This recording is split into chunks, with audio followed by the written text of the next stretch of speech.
Buenos días, es un placer grande saludarles otra vez por medio del internet y quiero las más ricas bendiciones sea suya durante este tiempo. Esta mañana yo quiero compartir un poco de la palabra de Dios con ustedes. ¿Han escuchado alguien decir, él no es el foco más brillante de la casa? O tal vez decir de otra persona, él ha perdido un tornillo. Estos son metáforas. Una metáfora es una comparación entre dos cosas, usando una palabra figurativa para describir a otra cosa, a fin de que podamos entender un concepto un poco complejo en una manera muy simple.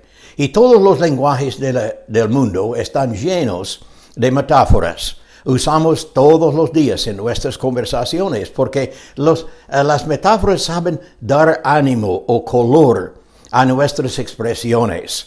Y no solamente los lenguajes, sino también la Biblia está llena de metáforas. Y por ejemplo, en Génesis capítulo 49, versículo 9, Jacob había agrupado todos los hijos para pronunciar la bendición del Padre sobre ellos antes de morir. Y él habló con el primero, el segundo y el tercero. Y llegando a su cuarto hijo, él dijo, cachorro de león, Judá, de la presa subsiste, hijo mío. Se encorvó y se echó como león, así como león viejo. ¿Quién lo despertará? Y entonces él llamó a su hijo cachorro de león. En Salmo 18, versículo 2, la Biblia dice, Jehová, roca mía, castillo mío, mi libertador. Él no es una roca, pero por medio de esta expresión, esta metáfora, podemos entender la grandeza, la estabilidad, la seguridad y la fuerza de nuestro Dios. En Isaías capítulo 64, versículo 8, dice, ahora pues, Jehová, tú eres nuestro Padre, nosotros barro. Es decir, no somos barro en el sentido de la tierra allá bajo la lluvia, sino que estamos moldeables en la mano de Dios, a fin de que Él puede formarnos como Él quiere para lograr el plan que Él tiene para nuestras vidas. En Juan capítulo 15, versículo 5, Jesús dijo, yo soy la vid, vosotros los pámpanos. Y entonces sabemos el significado de esto, porque Él continuaba diciendo, el que permanece en mí, y yo en Él, este lleva mucho fruto, porque separados de mí nada podéis hacer. Él es la vid, somos los pámpanos.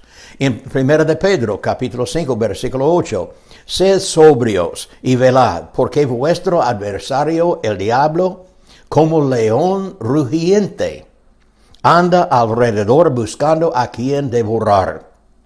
Metáforas, usando una palabra figurativa para explicar o para indicar las características de algo más complejo. Pero en Eclesiastés capítulo 11, versículo 1, hay una metáfora que nos provoca a pensar profundamente. ¿Qué significa esta expresión? Porque Eclesiastés capítulo 11, versículo 1 dice, echa tu pan sobre las aguas, y después de muchos días lo hallarás. Echa tu pan sobre las aguas, porque después de muchos días lo hallarás. No podemos visualizarlo. echando el pan en el agua no vaya a destruir el pan y el corriente va a llevarlo a lejos. Entonces, ¿qué significa esta metáfora en la Biblia? Echa tu pan sobre las aguas y después de muchos días lo hallarás. Yo voy a usar una historia del Antiguo Testamento para ilustrar, para aclarar esta metáfora. La historia se encuentra en 1 de Reyes capítulo 4, comenzando en versículo 8 hasta versículo 37. Y entonces salta a 2 de Reyes capítulo 8. Comienza en 4 y continúa en capítulo 8. Entonces vamos a leer una porción de 2 de Reyes capítulo 4, comenzando en versículo 8. Aconteció también que en el día pasaba Eliseo por Sunem, y había allí una mujer importante que le invitaba insistentemente a que comiese. Y cuando él pasaba por allí, venía a la casa de ella a comer. Y ella dijo a su marido: He aquí ahora, yo entiendo que este que siempre pasa por nuestra casa es varón santo de Dios. Yo te ruego que hagamos un pequeño aposento de paredes y pongamos allí cama, mesa, silla, candelero, para que cuando él viniere a nosotros, se quede él en él. Eliseo notó la amabilidad de la mujer y deseaba hacer algo para ella. Y entonces, al dar cuenta que ella no tenía ni un hijo, él mandó a su siervo Giesi para ir y traerle. Y él habló con ella diciendo que adentro de un año ella iba a concebir y dar a luz un hijo. Y entonces, después de pronunciar esta bendición, hay silencio por tal vez 4 años. Pero otra vez, echa tu pan sobre las aguas y después de muchos días lo hallarás. Y entonces, Eliseo se fue. Ella concibió y dio a luz un hijo. Y el hijo creció, hasta que él tenía suficientes años para ir al campo con su papi, tal vez 4, 5 años. Y un día, allí en el campo con su padre, el hijo se enfermó. Y entonces el padre lo cogió a él para llevarle a su madre y el niño murió en los brazos de su madre. Now, ella fue una mujer piadosa. Y entonces, ella llamó a Eliseo a venir y ayudarle. Y él lo hizo. Y él se fue a la casa de ella. Recuerden que ha pasado ahora unos tal vez 5 o 6 años. Él se fue a la casa de ella, se postró sobre él el hijo muerto, oró, y por la gracia de Dios, la vida regresó al niño y le presentó a su madre. Y entonces, mientras que ellos estaban hablando, regocijándose sobre la resucitación de su hijo, Eliseo habló con ella otra vez, a fin de que ella alejara a su familia de Israel por 7 años, que salga de su casa, dejando todo, saliendo para vivir en otro país por 7 años, porque él dijo que habrá un abruno fuerte por 7 años. Ella escuchó la palabra del hombre del Señor y ella se fue allá. Y entonces ella pasó por 7 años allá en otro país. Y cuando el hambruno había pasado, ella regresó a Israel para encontrar que su casa fue ocupada por otras personas. Habían cogido a su casa y a sus terrenos. Y ella quedó con nada. Obedeciendo a Dios, pero quedó con nada. Echa tu pan sobre las aguas, y después de muchos días lo hallarás.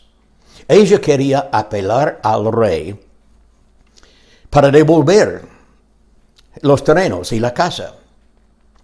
Pero, mientras tanto, saltando ahora a Segundo de Reyes capítulo 8, mientras que ella estaba pasando por esta prueba, el rey había llamado a Giesi, el siervo de Eliseo, y dice en 2 de Reyes capítulo 8 versículo 4, te ruego que me cuentes todas las maravillas que ha hecho Eliseo.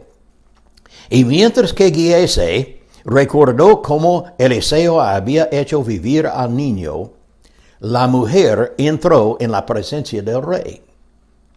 Y Giesi exclamó, esta es la mujer, este es su hijo, al cual Eliseo hizo vivir. Fue el momento perfecto. Y en versículo 6 dice que el rey mandó la restauración de todos sus bienes. Echa tu pan sobre las aguas, y después de muchos años lo hallarás. Note, por favor, recuerde conmigo, 5 cosas que habían pasado en la vida de esa mujer como consecuencia de su decisión honrar al hombre de Dios. Número 1, ella recibió el anhelo de su corazón, dio a luz un hijo. Número 2, ella recibió la restauración a la vida de su hijo. Número 3, ella recibió la advertencia del hambriento por venir, capítulo 8, versículo 1. Número 4, su testimonio llegó hasta el oído del rey del país, capítulo 8, versículo 5. Y número 5, capítulo 8, versículo 6. No solamente la propiedad de la mujer fue restaurada, sino versículo 6 dice, sino recibió el fruto producido durante los 7 años de ausencia. ¿Puede imaginar esto? Todo como consecuencia de una decisión que ella había tomado hace 12 años. Lucas capítulo 6, versículo 38 dice,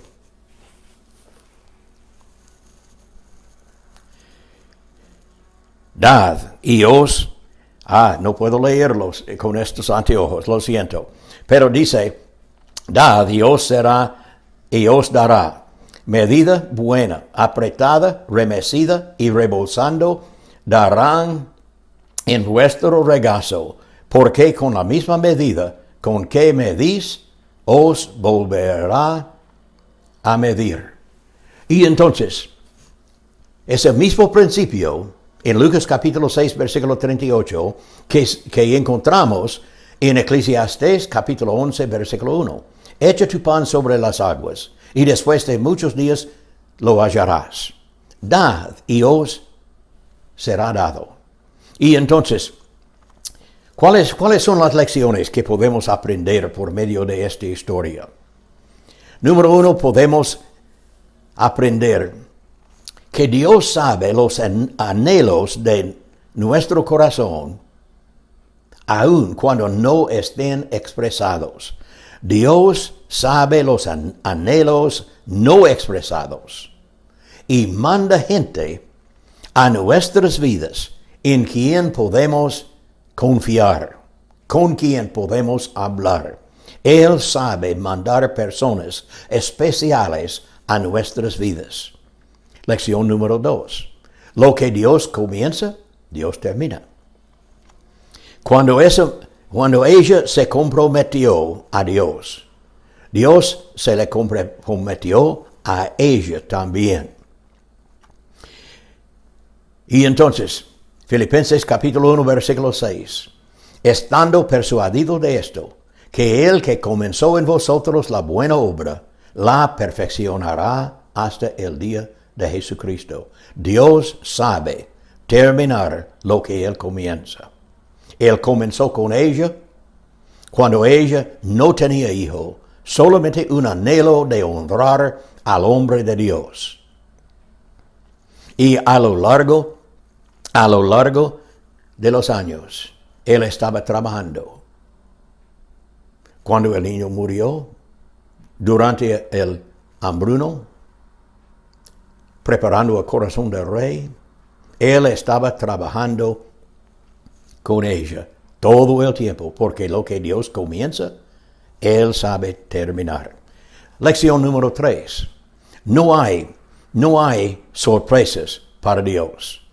Ni la muerte del niño, ni la hambruna, ni la pérdida de los bienes. No hay sorpresas para él.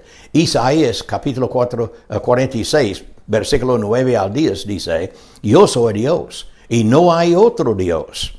Y nada hay semejante a mí, que anuncio por lo porvenir desde el principio y desde la antigüedad lo que aún no era hecho. Dios sabe el fin del comienzo.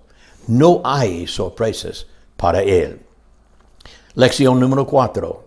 Cuando pongamos el hombre de Dios y la obra de Dios primero en nuestras vidas, no hay límites de lo que Dios puede hacer en nuestras vidas. En 1 de Reyes, capítulo 17, se encuentra la segunda parte de este capítulo. Se encuentra la historia de una viuda que estaba en las últimas. Y cuando el profeta de Dios se acercó a ella, le preguntó, ¿qué está haciendo? Yo voy a recoger un poco de leña, preparar 2 tortas. Una para mí, una para mi hijo. Vamos a comer y morir. No tenía esperanza. Anticipación de otro día, no.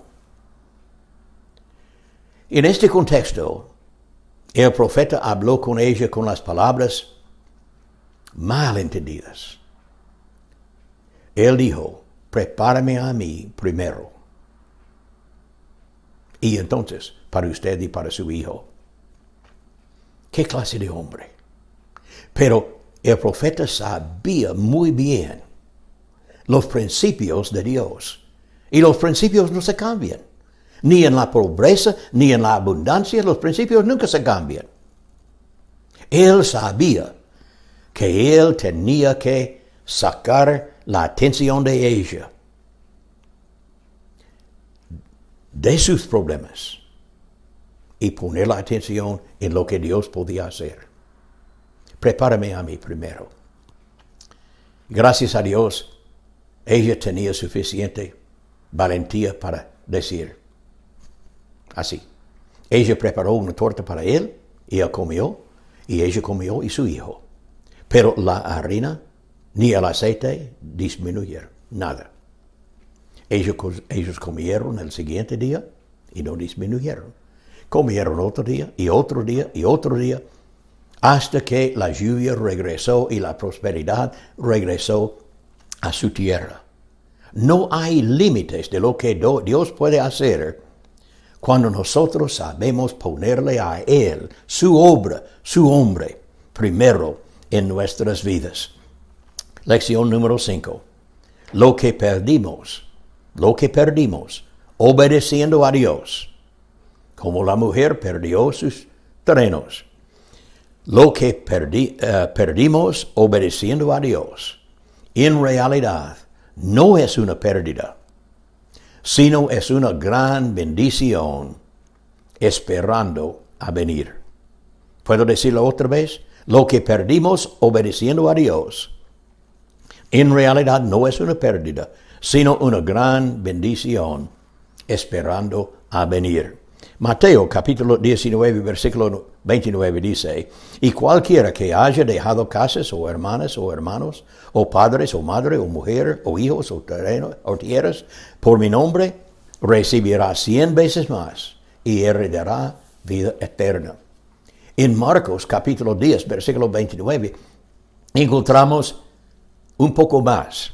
Dice casi lo mismo. Respondió Jesús y dijo, de cierto os digo que no hay ninguno que haya dejado casa, o hermanos, o hermanas, o padre, o madre, o mujer, o hijos, o tierras, por causa de mí y del Evangelio, que no reciba 100 veces más ahora en este tiempo, casas, hermanos, hermanas, madres, hijos, tierras, con persecuciones, y en el siglo venidero, la vida eterna.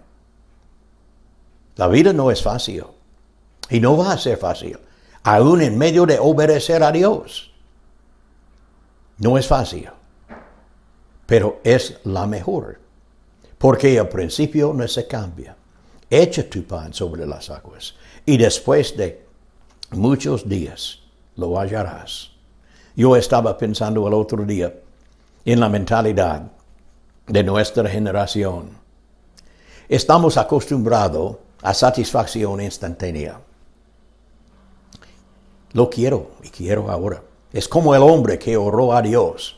Dios, yo quiero paciencia y lo quiero ahora mismo.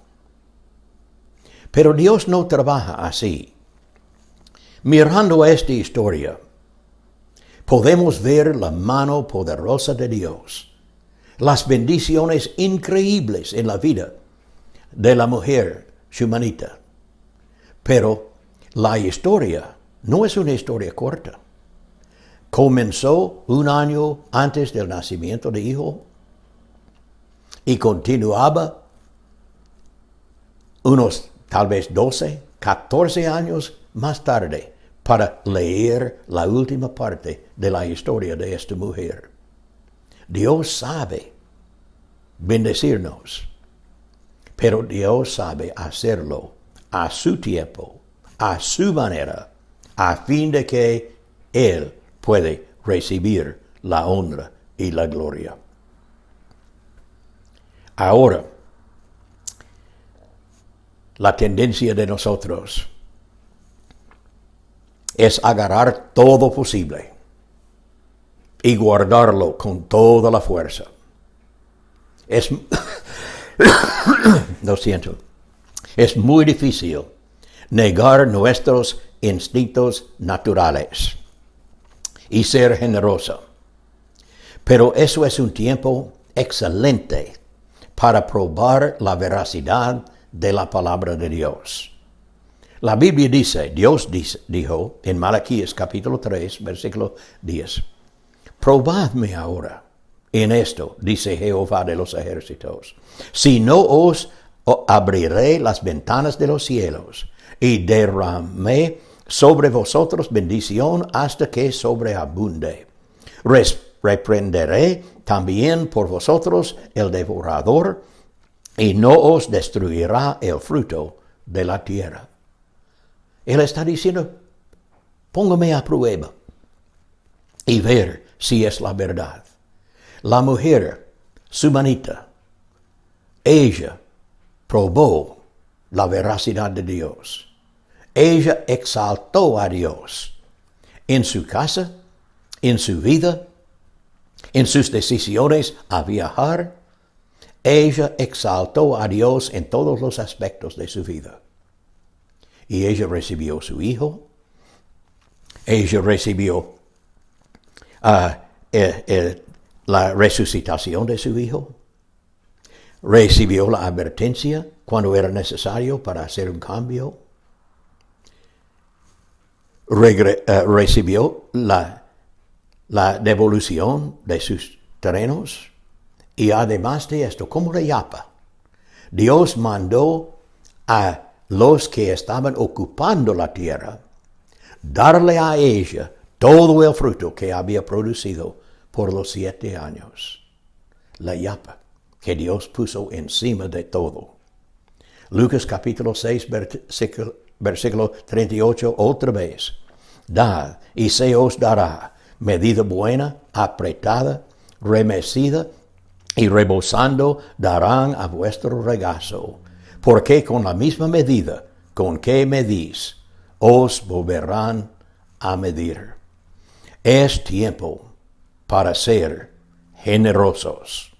La pregunta es, ¿voy a confiar en mis instintos o voy a confiar en lo que la Biblia dice? Una decisión muy importante en nuestras vidas. ¿Vamos a confiar en Él ¿O vamos a confiar en nosotros mismos? ¿Cuál será su respuesta? Y tal vez usted está escuchando este mensaje y todavía no ha recibido a Cristo como su Salvador. Yo he hablado con la relación de Dios con uno de sus seguidores, alguien que creía en Él. Y tal vez usted no ha creído en Jesucristo. Quiero decirle que Dios te ama. Te ama suficiente que Él sacrificó a su Hijo en la cruz del Calvario. No por sus propios pecados, porque Jesucristo nunca pecó. Pero Él murió en la cruz del Calvario para pagar la cuenta por mis pecados y por tus pecados. Fue enterrado, se resucitó el tercer día y está vivo a la derecha de Dios, ahora en el cielo. El Hijo de Dios sacrificó su vida para mostrarle el amor de Dios. Si usted quiere aprovechar de este amor, quiere recibir a Jesucristo como su Salvador personal, es bastante fácil. Debe reconocer que tú eres pecador, tanto como yo, pecador, de la corona hasta la planta de los pies. Somos pecadores y no hay nada bueno en nosotros. No merecemos ni una de las bendiciones de Dios. Somos separados de Dios, alejados de Él por medio del pecado. Pero la Biblia dice, si arrepentimos, cambiando nuestra mente, cambiando nuestra vida, si arrepentimos para creer y recibir a Jesucristo como nuestro único Salvador, dueño, Señor de nuestra vida, y confesamos esta decisión con la boca, Él va a perdonarnos, hacernos parte de tu familia y tomar control de nuestras vidas. Si tú quieres hacerlo, puedes orar conmigo en este momento.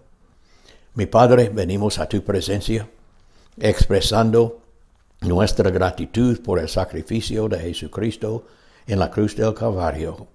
Gracias, mi Padre, por el amor que Él mostró muriendo por nuestros pecados. Pero gracias a Dios que Él no quedó en la cruz ni en la tumba, sino se resucitó y ahora está vivo como nuestro mediador allá en el cielo. Mi Padre, te doy gracias por lo que Jesucristo hizo, pero en este momento quiero confesar que yo soy pecador. No merezco nada de tus bendiciones, pero yo quiero ser parte de tu familia. Yo quiero recibir a Jesucristo como mi Salvador personal. Perdóname, mi Padre. Sálvame. En el nombre de Jesucristo. Amén. Si usted hizo esta oración desde la profundidad de su corazón, entonces mándeme un mensaje a fin de que podemos regocijarnos con usted y podemos mandarle algunos materiales para estudiar, para ayudarle en su vida nueva. Dios le bendiga y hasta la próxima vez.